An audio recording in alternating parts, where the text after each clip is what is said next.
하나님의 말씀 보겠습니다. 하나님의 말씀은 창세기 1장 31절부터 2장 3절까지 우리 한 목소리로 함께 읽도록 하겠습니다.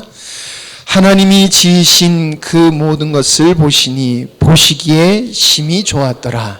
저녁이 되고 아침이 되니 이는 여섯째 날이니라. 천지와 만물이 다 이루어지니라. 하나님이 그 하신 날에 마치시니 그가 하시던 모든 일을 그치고 일곱째 날에 안식하시니라. 하나님이 그 일곱째 날을 복되게 하사 거룩하게 하셨으니 이는 하나님이 그 창조하시며 만드시던 모든 일을 마치시고 그날에 안식하셨음이니라. 아멘. 지난주에 우리가 화평교회에서 서부시찰 재직 세미나를 했는데 주제가 예배였습니다. 여러분은 어떻게 은혜를 받으셨는지 모르지만은 저는 그 세미나를 참석하면서 제가 생각하고 있는 것들이 틀리지 않았구나라는 그런 확증을 받는 그런 시간이었다라고 고백할 수가 있을 것 같습니다. 그러나 그 예배에 관해서 말씀을 나누는 시간은 제한적이기 때문에 일부분만 말씀하실 수밖에 없으셨겠지요. 그렇다라고 하면은 어차피 다 할 수 없다라고 하면은 가장 본질적인 것은 놓치지 말았으면 좋았을 텐데 내가 봤을 때 가장 중요한 것은 이렇게 빠뜨린 것 같은 그런 생각이 들었습니다. 그 교수님이 말씀하신 것 같이 우리가 드리는 예배의 이 형식이라고 하는 것은 성경에 딱히 요렇게 하라라고 기록된 것은 없습니다. 이번 주 이제 오늘 다 할 수가 없어서 수요일 이어서 하려고 합니다만은 성경의 초대 구약의 성도들이 그리고 신약의 제자들과 그 성도들이 어떤 모임을 가졌었느냐라고 하는 건 기록되어 있지만은 우리와 같은 형식의 예배가 어떻게 드려졌다 이렇게 기록된 데는 없습니다. 그렇기 때문에 예배의 순서를 어떻게 갖느냐라고 하는 건 중요하지 않다. 이제 그런 얘기를 하시지 않았습니까? 그래서 제가 식사하면서 그랬어요. 사제에 관한 이건 내가 생각할 때는 좀 나한테는 정서적으로 안 맞는다.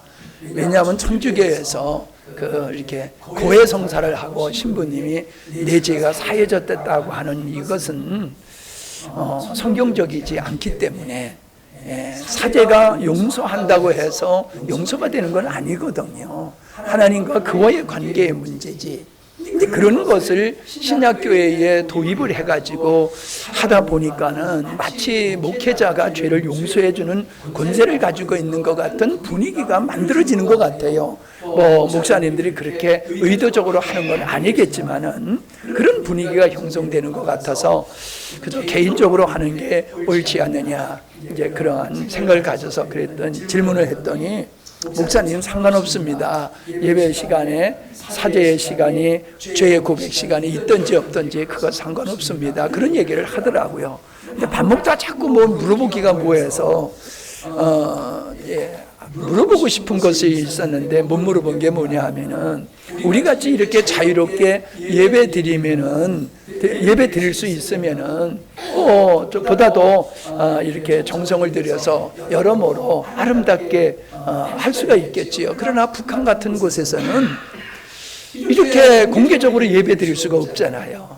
우리 같은 형식의 예배는 꿈도 꿀 수가 없지 않습니까?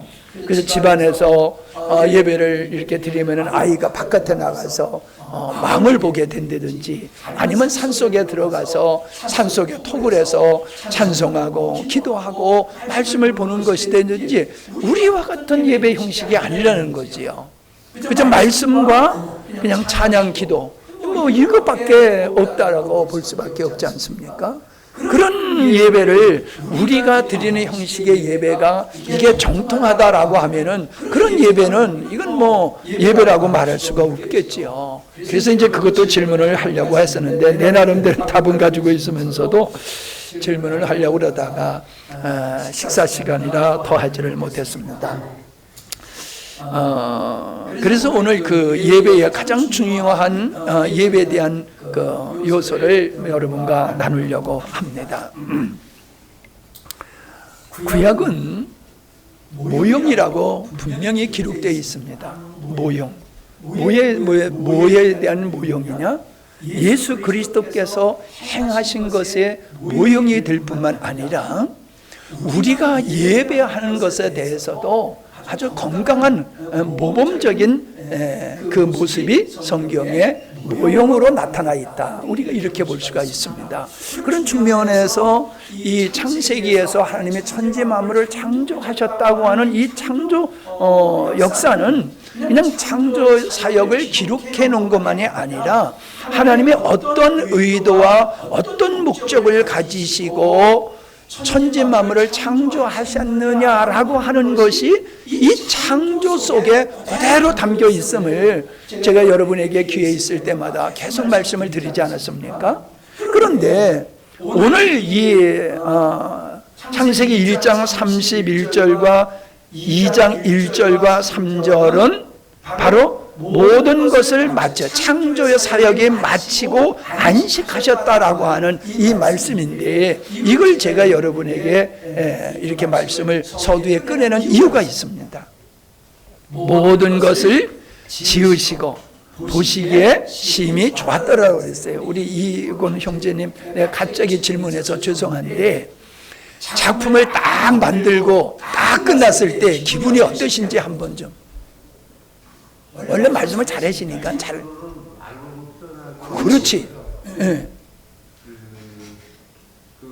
그때만큼은 새롭게 예. 내가 뭔가를 만들었다는 자부심 예. 이런 게 되게 커지죠. 예. 자부심과 기쁨, 만족, 뿌듯함. 그죠? 예. 지금 성경에서 그렇게 말씀하고 계세요. 하나님이 어떤 목적을 가지시고 천지 만물을 창조하셨는데 그 창조물에는 시편 19편 1절에 보니까 하늘이 하나님의 영광을 선포하고 궁창에 그의 손으로 하신 일을 나타내시는도다라고 말씀하셨거든요. 이게 무슨 뜻입니까? 이거에는 하나님의 능력과 성품, 하나님의 지혜가 하나님의 창조물에 그대로 나타냈다는 거예요. 우리 이건 형제님의 그림을 보면은 그나 하나 좀 줬으면 하는 생각이 들어. 근데 갖다 놓을 데가 없어서 내가 달래는 소리를 못해. 하도 커가지고. 여러분, 어떤 작가가 어떤 작품을 만들면은 어떻습니까? 그분의 생각이 거기에 담겨져 있고 그분의 능력이 담겨져 있고 그분의 모든 것이 그 작품 속에 녹아 있잖아요. 몰라요 그거? 네, 그렇잖아요. 그러니까 하나님의 천지 만물을 창조하신 창조물에는 하나님의 어떠하심이 그 창조물 속에 그대로 담겨져 있다는 거예요. 그런데 하늘의 별과 궁창의 손으로 하신 모든 것들이 그러할 뿐만 아니라 그러한데 더더욱이 특별히 하나님이 만족하신 것이 있다는 거예요. 그건 인간을 보고 하신 거예요. 인간을 모시고는 하늘의 별, 이 우주의 그 엄청난 것을 그것을 보고 기뻐하시는 것과는 비교가 안 되게 하나님의 형상대로 지음을 받은 인간을 보시고는 아주 심히 좋았다. 너무너무 좋았다. 우리 이건 형제님이 작품을 만들고 좋아하는 거 그 잽도 안 돼. 그건 막 그냥 너무너무 기뻐하고 즐거워하셨다는 거예요. 아멘? 왜 그러셨을까? 뭐 하나님이 능력이 없어가지고 야 이번에는 작품이 내가 생각한 것보다 잘 나왔네 이건 아닐 거 아니에요. 그죠? 이건 형제님 오늘 주인공이네. 어떤 때는 마음에 들고 어떤 때는 마음에 안 들고 그럴 수 있죠. 네. 안 들면 속상하잖아. 그건 이건 형제님이 작가 인간은 내가 원하는 것만큼 표현할 능력이 있다 없다? 저분 눈치 보지 말고 얘기해요. 예? 내가 원하는 것만큼 작품을 만들 수 있다 없다? 없어요. 만족할 수도 있지만은 내가 원하는 작품이 안 나와. 뭐 그럴 때가 있다는 거예요. 그러니까 하나님께서는 야 이번에 내 첫 작품인데 야 이게 아주 만족하네? 그런 뜻은 아니잖아요. 하나님이 하신 일은 모두가 완벽하지 어떤 때는 완벽하고 어떤 때는 완벽하지 않고 그건 있을 수가 없잖아요. 그러니까 하나님이 만족하셨다라고 하는 것은 당신의 원하신 그 목적이 완성됐다는 거예요. 창조물 속에 하나님의 영광이, 하나님의 지혜가 그 창조물 속에 인간에게 그대로 나타났다는 거예요. 우리가 자녀를 보면서 느끼는 거와 똑같다는 거예요. 요놈은 꼭 날 닮았네. 요놈은 꼭 날 닮았다. 인간을 보면서 그 인간이 하나님의 형상대로 지음을 받았기 때문에 그에게는 하나님의 영이 있는 거예요. 영광이 있는 거예요. 그래서 자식을 낳고 이뻐하는 것 같이 하나님은 당신의 형상대로 지은 인간을 그렇게 기뻐하고 즐거워하고 그랬다는 거예요. 이해가 되시지요? 그런데 이것을 뭐라고 성경은 말하고 있느냐 하면 안식하셨다라고 말씀을 하고 있어요.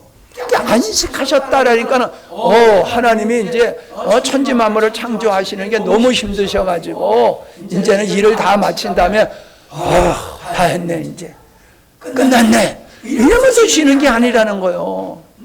붓을 몇 시간씩 며칠을 하다가 다 끝난 다음에 다 됐다 이런 게 아니라는 거예요.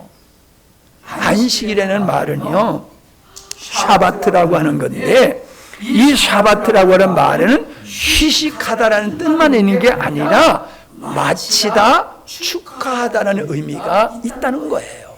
마쳤다는 거예요. 내가 모든 내가 의도한 대로 다 이루어졌어. 이제 끝났어. 이거예요. 근데 왜 여기에 하필이면 축하한다는 것이 들어갔겠느냐는 말이에요. 이 의미가 거기에. 자, 저는 이런 생각을 해봤어요. 하나님이 아담과 하와를 만드시고 안식에 초청받았잖아요. 그죠? 성경이 초청받았다는 얘기는 없어요. 그러나 분명히 엿새 인간의 지음을 받고 이래되는 날 하나님이 안식하는 자리에 아담이 참석했다 안 했다는 기록이 안 돼 있어도 뻔할 뻔짜잖아요. 내가 너무 나갔나요? 그죠?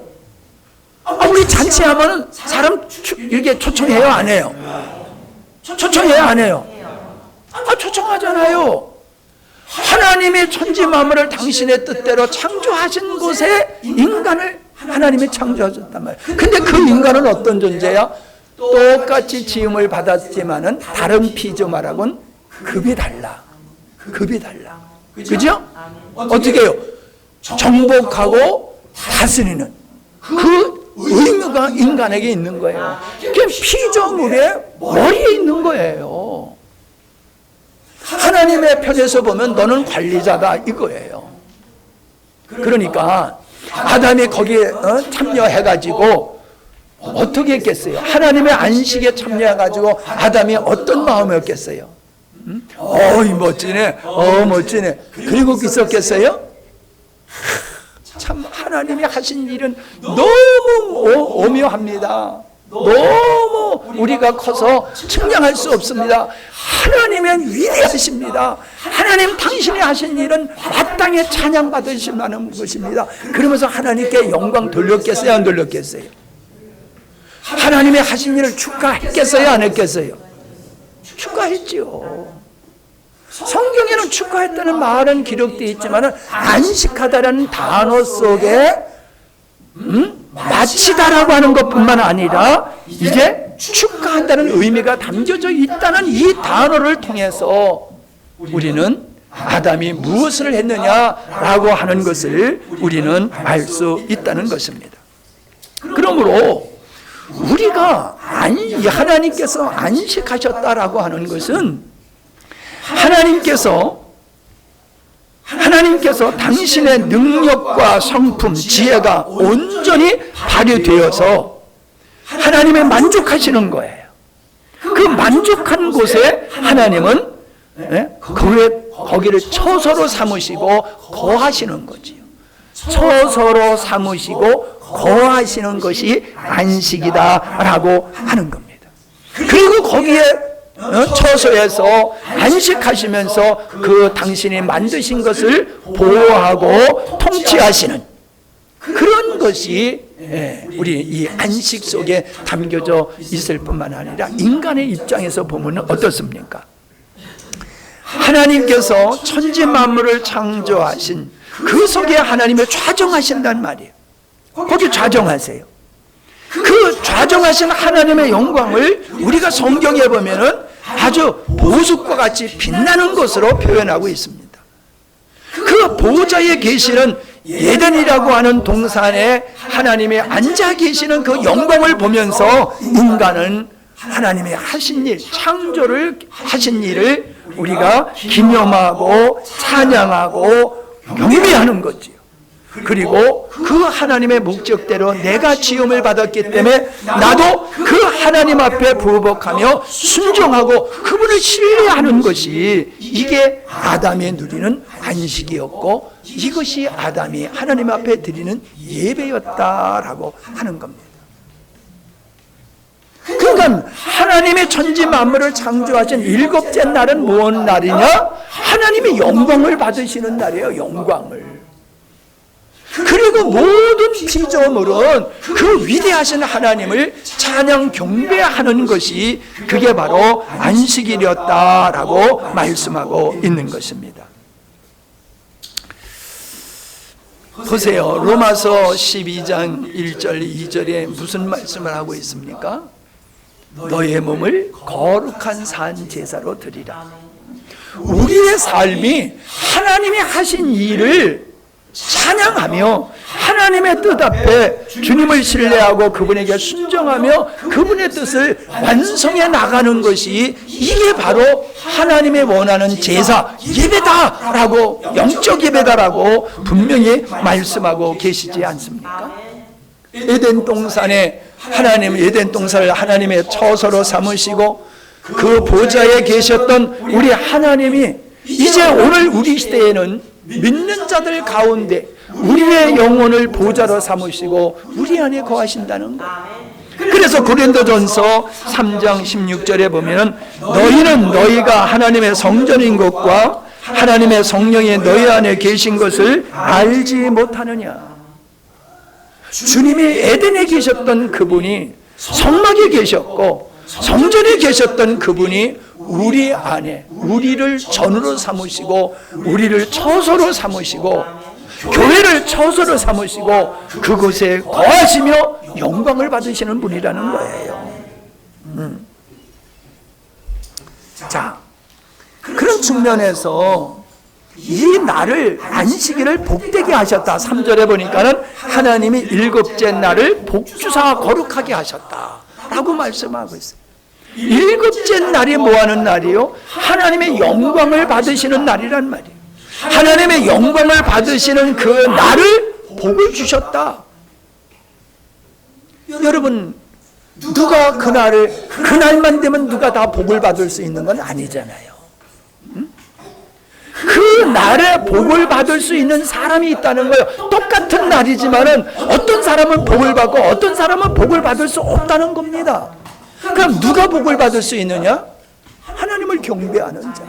하나님이 하신 일을 기뻐하고 즐거워하며 그분의 영광 앞에 합당한 찬양과 경배를 드리는 자들은 복을 받게 돼 있다는 거예요. 그래서 예배를 통하여 복 받는다는 얘기가 그 얘기입니다. 예? 예.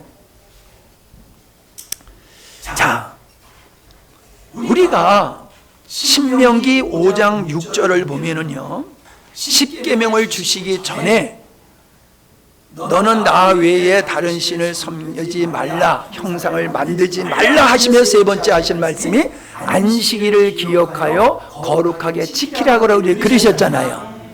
자, 안식일을 기억하여라고 하는 여기서는 창조가 아니라 구원을 근거로 해서 말씀하고 있다는 거예요. 신명기 5장 6절에 이 말씀을, 십계명을 주시기 전에 뭐라고 말씀하셨냐면, 나는 너를 애굽 땅 종되었던 집에서 인도하여 낸 네 하나님 여호와다. 내가 너에게 십계명을 준다. 내가 십계명을 지켜야 될 이유가 어디 있는지를 아느냐? 내가 너를 애굽의 종되었던 자리에서 자유케 했기 때문에, 네가 은혜를 입었기 때문에 네가 할 일은 너에게 은혜를 베푼 나에게 경배해야 되는 거다. 그거예요. 그게 십계명에 들어가서 있는 안식일을 기억하여 거룩하게 지키라. 여러분, 안식일을 기억해야 되는데 창세기에서는 창조의 하나님을 기억하고 기념했지만은 하나님께서 이걸 확대해서 십계명을 주시면서 하셨던 그거는 너희들을 죄 가운데서 구원하신 하나님을 기억하면서 안식일을 지켜라 라고 얘기를 했다는 거예요. 그러니까 여러분, 안식일을 지키라 라고 하는 이 단어 속에서 우리는 고정적으로 쉰다는 개념만 가지고 있는데, 이걸 비워버리고요, 안식을 지켜라라는 말을 하나님을 예배하라 이렇게 바꾸고 여러분이 이해를 하셔야지 맞는 겁니다. 그러니까 너희들이 소 잡아드리고 양 잡아드릴 때에 뭘 기억해야 되느냐? 내가 너희들을 구원하는 하나님이야. 나를 기억해. 할렐루야.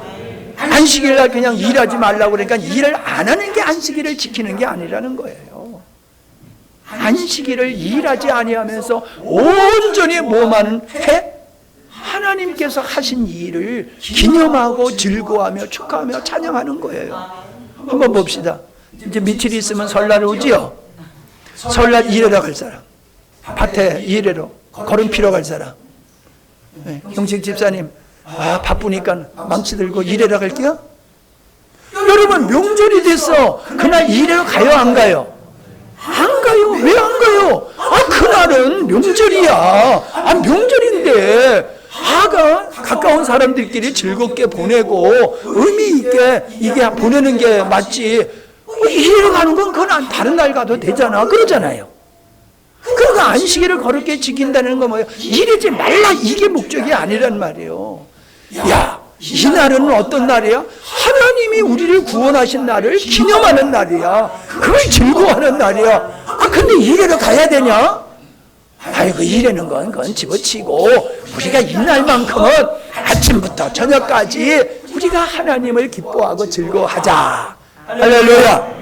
이해가 되세요? 무조건 일 안 하는 게 안식일을 잘 지키는 게 아니란 말이에요. 자, 중요한 말씀을 하고 계세요. 출애굽기 29장 42절부터 봅니다. 출애굽기 29장 42절. 젊으신 분들이니까 빨리빨리 찾아서 읽어보세요. 보세요. 이는 너희가 대대로 여호와 앞 회막 문에서 늘 드릴 번제라. 늘 드릴 번제라. 내가 거기서 너희와 만나고 네게 말하리라. 내가 거기서 이스라엘 자손을 만나리니 내 영광으로 말미암아 회막이 거룩하게 될지니라. 할렐루야. 여러분, 이게 바로 예배하는 이 장소가 그런 것이라는 거예요. 우리가 예배할 때에 주님은 우리에게 만나 주신다는 거예요. 우리의 찬양을 받아주시고 우리에게 말씀을 주시고 우리를 만나 주심으로 말미암아 이 성전이 예배드리는 이 자리가 거룩하게 된다. 할렐루야. 왜? 주님이 역사하시는 곳이니까. 그게 주님이 만나서 예배하는 자들과 만나서 교제하는 그 장소니까, 그 시간이니까 어떻다? 거룩하다는 거예요. 우리가 하다못해 학교에서 공부하다가도 화장실 아무 때나 그냥 가지 않잖아요. 좀 참잖아요. 그죠? 목말라도 좀 참잖아요. 견딜 수 없으면 어쩌다 선생님 저 좀 다녀오겠습니다. 그러면 갔다 와 하지, 가고 싶다고 아무 때나 벌떡 일어나가지고 화장실 가고 그러지 않잖아요. 여러분 예식장에 우리가 뭐 더 거창하게 생각할 거 없고 예식장에 앞에 앉아 있다가 벌떡 일어나가지고 어디 갈 수 있어요? 우리 모임에도요, 앞에 앉아 있는 사람은 꼼짝 말아요. 뒤에 있는 사람은 살짝 갔다 올 수 있도록, 앞에 있는 사람은요, 아무리 화장실 가고 싶어도요, 싸지 않을 정도면 참아요. 왜? 이 자리가 지금 목사님이 말씀하시는 자리야.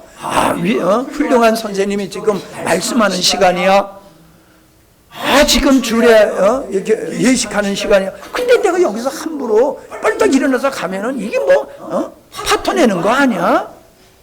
다른 사람한테 예의를 범하는 게 아니야? 그래서 우리가 참잖아요. 우리가 하나님께 지금 일어나서 간다. 얼마나 급하면 가겠어. 뭔가 이유가 있겠죠? 그러니까 우리가 예배를 거룩하게 드려야 된다는 거는 괜히 옷매시 폼 잡는 게 아니라는 거예요. 하나님과 우리와의 만남의 시간이기 때문에 이 만남의 시간을 거룩하게 해야지.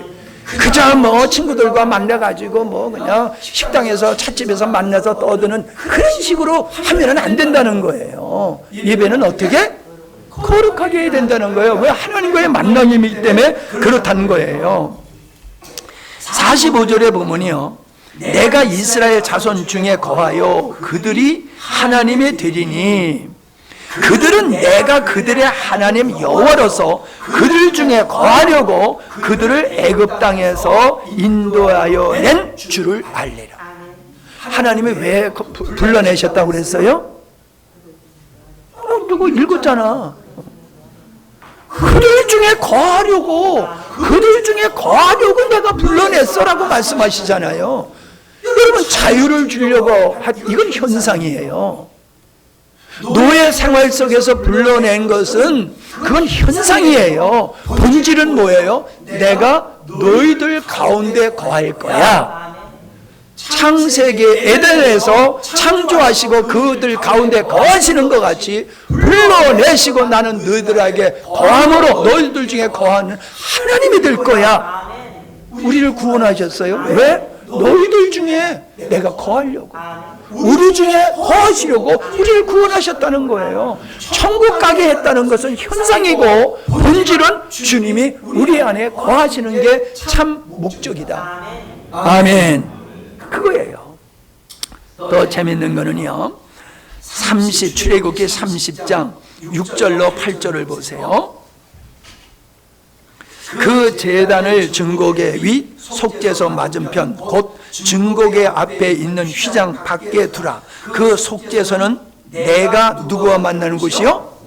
너와 만나는 곳이며 아론이 아침마다 그의 향기로운 향을 사르되 등불을 손질할 때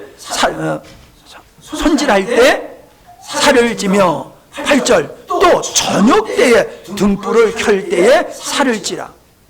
아침에 향기를 올려드리고 저녁에 등불을 켜서 밝힌다. 이 향은 너희가 대대로 여호와 앞 끊치지 못할지니라. 아침과 저녁으로 드리라라고 하는 것은 처음과 시작의 의미가 있는 거예요. 다시 얘기하면 온종일 하루 20시간 전체의 의미가 아침과 저녁이라는 거예요. 너희들은 아침과 저녁에 향이 꺼지지 않도록 불을 피워라. 이게 뭐예요? 너희들은 아침과 저녁에 하나님을 예배하라. 예배를 끊치지 말아라 라고 말씀하고 있는 거예요. 그러니 예배를 통하여 하나님을 만나게 될 때에 복이 되지 않겠어요? 하나님을 만나는 자는 다 복받은 자잖아요. 그러니까 예배를 통하여 우리가 하나님을 만남으로 하늘의 신령한 것들을 누리는 복을 누리게 된다는 거예요. 그러니까 예배를 드려도요, 하나님의 만남이 성사되지 아니하면은 그 예배는 헛된 예배가 될 수밖에 없어요. 그런 사람은 예배드리다 시험에 들어요.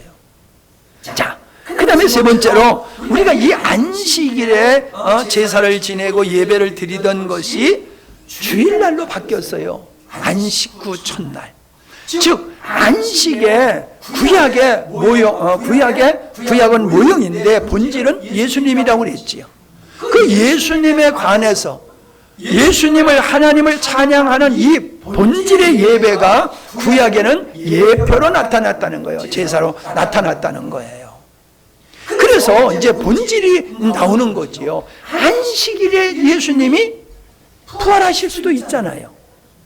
그런데 안식일에 예수님은 십자가에 달리시고 안식 후 다음날, 즉 우리가 말하는 주일날, 일요일날 예수님이 부활하셨어요. 그게 천지 만물을 창조하시고 다 참 좋았다라고 하는 것 같이 하나님은 인류를 위해서 십자가를 지심으로 말미암아 그 지시는 일, 인류를 구원하고 아버지 뜻을 이루시는 일을 십자가를 지심으로 완성한 거예요. 그래서 다 이뤘다고 그러는 거예요.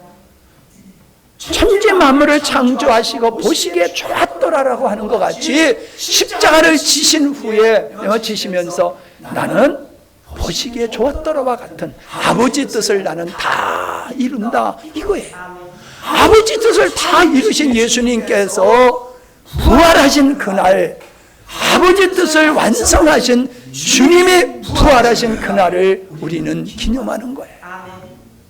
하나님께서 천지 만물을 창조하신 것을 기념하고 하나님께서 인간을 구원하신 것을 기념하고 나를 구원하신 그 기념을 언제 하느냐? 아버지가 뜻을 이루신 예수님의 뜻을 이루시고 부활하신 그날을 우리는 주님의 날이다. 그래서 주일이다 그런단 말이에요.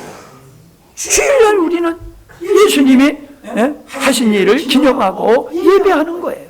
그래서 마태복음 28장 1절에 보면은 예수님이 누구를 만나 주셨느냐? 막달라 마리아와 다른 마리아와 그 무리들을 예수님이 부활하셔서 만나 주셨어요. 안식 후 첫날에 하나님은 그 여인들을 만나 주셨어요. 또 요한계시록 1장 10절에 보면은 세례 요한이 환상을 보고 하나님이 장차하실 일을 본 날이 언제냐? 그게 또 주의 날이야. 1장 10절에 주의 날에 내가 성령에 감동되어 내 뒤에서 나는 나팔 소리와 같은 큰 음성을 들었다. 주의 날을 예배하다가 성령에 감동되어서 하나님의 장차하실 일을 봤다라고 얘기를 하고 있는 거예요. 그러니까 여러분 주일날, 주의 날에 예배 드리는 여러분은 성령에 감동된 상태에서 예배를 드려야 될 줄로 믿습니다. 요한의 성령에 감동되어서 그랬어요. 주의 날에 성령에 감동되어서 우리도 마찬가지입니다. 주의 날에 예배 드리는 우리들이 성령에 감동되어서 예배 드릴 때에 보이는 거예요. 들리는 거예요. 이 성령에 감동되지 않는 상태에서 예배 드리니까 뭔 소리요 하고 무슨 얘기를 하는지를 본질을 놓쳐버린단 말이에요. 목사님이 왜 저런 말씀을 하시는지 본질을 모르는 거예요. 목사님의 의도를 모르는 거예요. 자, 제자들은 언제 모였느냐? 안식일에 모이지 않았어요. 주일에 모였어요. 모여서 뭐 했느냐? 그건 수요일 날 말씀을 나누도록 하겠습니다. 그들이 모여서 무엇을 했느냐? 시편 72편 18절에 보니까 홀로 기이한 일을 행하시는 여호와 하나님 곧 이스라엘의 하나님을 찬송했다. 그렇게 기록되어 있어요. 96편 1절로 2절에 보니까는 새 노래로 여호와께 노래하라. 온 땅이여 여호와께 노래할지어다.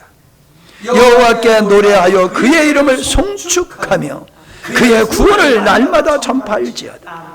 96편 11절로 12절 하늘은 기뻐하고 땅은 즐거워하며 바다와 거기에 충만한 것이 외치고 밭과 그 가운데 있는 모든 것은 즐거워할지어다.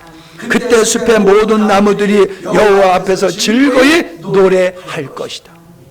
땅과 바다에 있는 모든 것, 하늘에 있는 모든 존재를 어떻게 알아? 하나님을 송축하라, 하나님을 예배하라, 하나님을 찬양하라, 그렇게 말씀하고 있어요.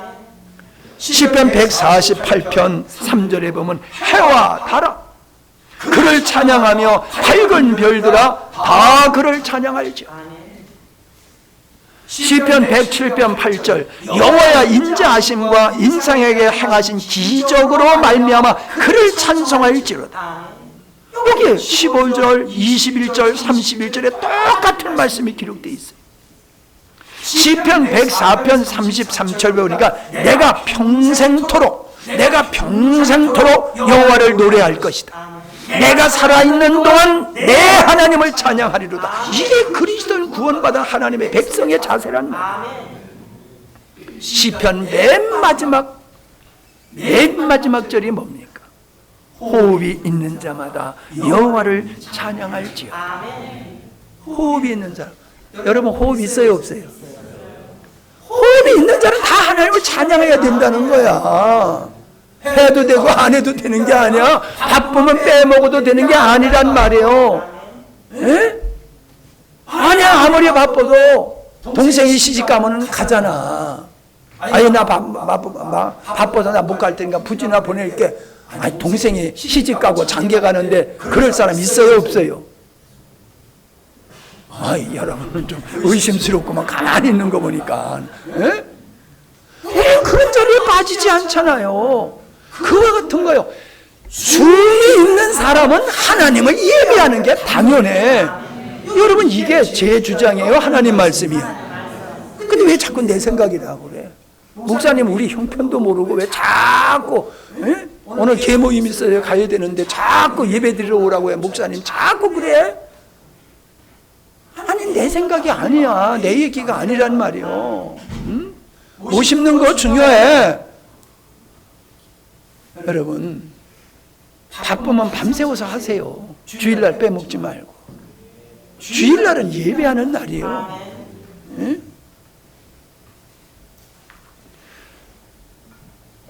우리는요 주일날 누가 우리 형제들이나 누가 하면은요 내가 목사니까 당연히 모르려니 해요. 그러나 그러지 않아도요 미리 갔다 와요. 미리 토요일날 갔다 와요. 금요일날 미리 가요. 축하한다. 내가 그 자리에 와서 축하해야 되지만은 내가 그날은 예배하는 날이라 목사니까 나는 그날은 못 가죠. 그러니까 나는 먼저 와서 축하하는 거예요. 그러면 입이 이만큼 나와요? 아이 뭐 안 오셔도 되는데 뭐 이렇게 미리 오셔서 그러십니까? 아유 고맙습니다 감사합니다 그러지. 현장에 와야지. 미리 온 게 무슨 의미 있어? 안 그래요.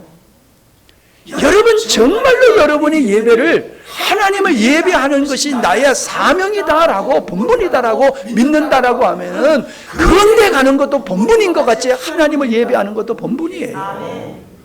그러니까 뭐라고 그래요? 아니 52 중에 한 주를 빠지는 걸 가지고 뭘 그렇게 목사님 그렇게 시비를 겁니까? 그러는데 아니 내가 그런 얘기가 아니라니까. 잔치집에 가는 것보다 예배 드리는 게 더 중요하다고 주님이 말씀하고 계시잖아요. 성경에 말씀하고 있잖아요. 자 보세요. 로마서 1장 21절을 보면은 하나님의 진노가 임하는 자가 있어요. 하나님의 진노가 그 머리 위에 임하는 자가 있어요. 어떤 사람이냐? 21절을 다 보세요.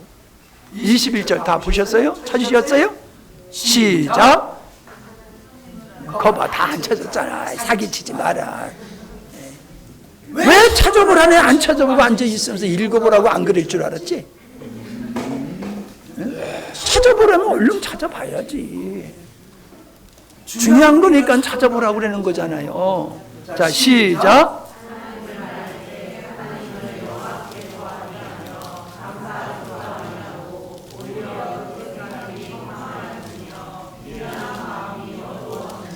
이거예요. 이 앞전에서 하나님의 진노가 어떤 사람이 임하느냐 18절에서 말씀했어요. 하나님의 진노가 불이 경건치 않은 자, 하나님을 알면서도 하나님을 영화롭게 즉 예배하지 않는 자, 이들에게 하나님의 진노가 임한다 하고 명확하게 말씀하고 있어요.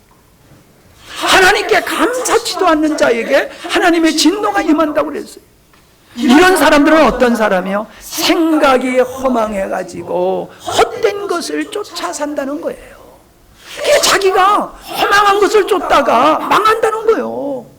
하나님을 예배치 않는 사람, 하나님을 영화롭게 하지 않는 사람은 제가 제께에 저주받는 자리로 간다라고 얘기를 하고 있는 거예요. 아니 사실 그렇지 않아요, 여러분?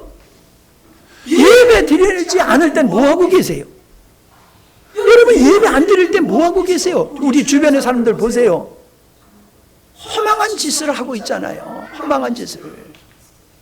그러니 허망한 짓을 하니까 저주를 받을 수밖에 없는 거지요. 하나님의 진노를 받는 게 당연히 그렇게 될 수밖에 없잖아요. 우리가 예배를 드린다 할지라도 가인과 아벨의 제사에서 가인과 같은 예배를 드린다라고 하면은 하나님이 인정하시지를 않는다. 누누이 말씀드렸기 때문에 더 설명 안 하겠어요. 이사야 시대의 말씀도 제가 누누이 얘기했어요. 그들이 수많은 제물을 하나님 앞에 절기를 따라서 드렸지만은 하나님이 나는 그거 원치 않는다.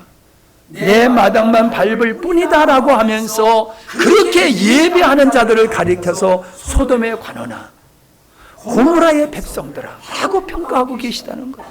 누구를? 예배하는 자를 가리켜서. 왜 그래요? 29장 13절에 보면은 거기에 뭐라고 그랬냐면 제가 쉬운 성경으로 읽을게요. 이제 주께서 말씀하신다. 이 백성이 입으로는 나를 가까이 하고 입술로는 나를 공경하지만 그들의 마음은 내게서 멀리 떠나 있다.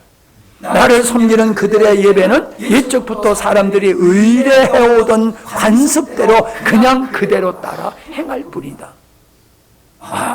너무 재밌게 표현됐어요. 옛적부터 사람들이 의뢰해오던 관습대로 그냥 그대로 따라 행할 뿐이지 하나님 기뻐하고 즐거워하며 감사함으로 드리는 예배가 아니다. 그러니 내가 그 예배를 받겠느냐? 여러분 받아라 말할 수 있겠어요? 여러분 같으면 그래도 받으세요. 여러분 그럴 자신 있으세요? 그래서 예수님이 예배는 어떻게 드려야 되느냐라고 하는 정확한 말씀을 하고 계세요. 영과 진리로 예배할지니라. 이렇게 예배하는 자들을 주께서 찾으신다고 그랬어요. 영으로 예배 드린다는 게 뭐냐? 참 이게 알면서도 설명하기가 쉽지를 않아요. 그래서 제가 시편 103편 1절에 보니까는 내 영혼아 여호와를 송축하라. 내 속에 있는 것들아 다 그의 거룩한 이름을 송축하라. 내 영혼아 여호와를 송축하며 그의 모든 은택을 잊지 말지어다. 시편 기자가 말해요. 내 영혼아 내 영혼아. 여러분 내가 설명 안 하겠어요. 여러분이 찬양할 때 내 영혼이 주님을 찬양하는 것인가 아니면 생각과 의식으로 의례적으로 관습을 따라 하는 건지 여러분 스스로가 판단하시기 바랍니다. 고린도전서 14장에 보면은 거기에 예언과 방언에 대한 말씀이 쭉 나오는데 거기서 이렇게 말씀하고 있어요. 14절 15절입니다. 만일 내가 나도 알지 못하는 말로 기도한다면 이게 방언이에요. 내 영으로는 기도하더라도 무슨 말을 하는지 나 자신은 모른다. 15절. 그러면 어떻게 하면 좋겠는가? 나는 양쪽을 다 하겠다. 방언으로 기도하는 동시에 모든 사람이 알아들 수 있는 말로도 기도하겠다. 방언으로 찬미하고 보통 말로 찬미하겠다. 이게 뭐예요? 방언으로 하는 기도를 영으로 하는 기도라고 표현하고 있다는 거예요. 방언을 할 때에 주의 영에 사로잡혀서 방언을 하는 거잖아요. 그러니까 우리가 예배 드릴 때는 요한이 성령에 감동되어서 주일날 주님을 예배하다가 그 환상을 봤듯이 오늘 우리도 주의 영에 감동된 상태에서 예배를 드리는 그 예배를 하나님이 받으신다, 그 말씀입니다. 그 다음에 진리로라고 얘기를 하고 있어요. 진리라고 하는 것은 전통과 관습이나 맹목적인 열정적인 것을 의미하는 게 아니다라고 하는 거예요. 여러분, 이방인들은 제사 지낼 때에 자기 자녀들을 잡아서 드렸어. 근데 봤더니요, 자기 자녀를 드린 게 아니더라고. 힘없는 집에 애들 뺏어다가 인신제를 드리더라고. 자기 자녀를 드린 게 아니고, 어떻든지 간에 그들은 신을 기쁘게 하기 위해서는 이런 걸 드려야지 하나님이 기뻐하실 거야. 자기들 신이 기뻐할 거야. 그와 같이 교인들도 하나님을 예배할 때 그렇게 착각 속에 예배 드릴 수 있다는 거예요. 하나님은 영이시기 때문에 우리가 금덩어리를 한 차를 싣고 와서 드린다 할지라도 하나님이 깜짝 놀랄 뿐이 아니라는 거예요.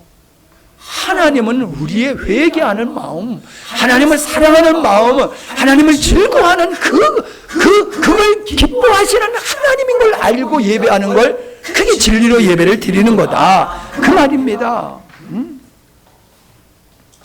여러분, 이것을 여러분이 마음속에 온전히 기억하시기를 바랍니다. 우리는 예배를 해도 되고 안 해도 되는 것이 아니고 반드시 우리는 하나님을 찬송하고 송축할 뿐만 아니라 그 예배를 통해서 하나님을 만나고 하나님의 은혜를 입게 된다는 것을 여러분이 꼭 기억하시고 우리 예배가 축복임을 믿으시기 바랍니다. 여러분, 강제로 제가 여러 번 예배 드리라고 말 안 해요. 그러나 예배를 드리는 게 맞다는 얘기는 합니다. 그죠? 제가 맞다는 얘기를 하지. 가는 사람 저기서 내가 붙들어가지고 장로님 세워서 내려가시는 분들 다 쫓아 올려보내요. 근데 안 그러잖아. 예배 밥 먹고 목사님 나 가겠어요. 그러면 밥만 먹고 오후 예배를 안 드릴 거야? 왜 안 그러잖아. 가세요 그러잖아. 제가 여러분 강제로 끌어서 앉히지는 않잖아. 그러나 저는 분명히 얘기하잖아. 예배는 드려야 되는 거다. 그건 여러분의 선택에 달려있는 거예요. 여러분이 그 예배의 중요성을 알고 기쁨으로 예배에 참석하면 복받게 되는 줄로 믿습니다. 그러나 예배 실패하면 복은 내게 안 돼요. 내게 안 돼요. 네. 나머지는 수요일 날 하도록 하겠습니다. 기도합니다. 하나님을 찬송하기 위해서 지음을 받은 우리들,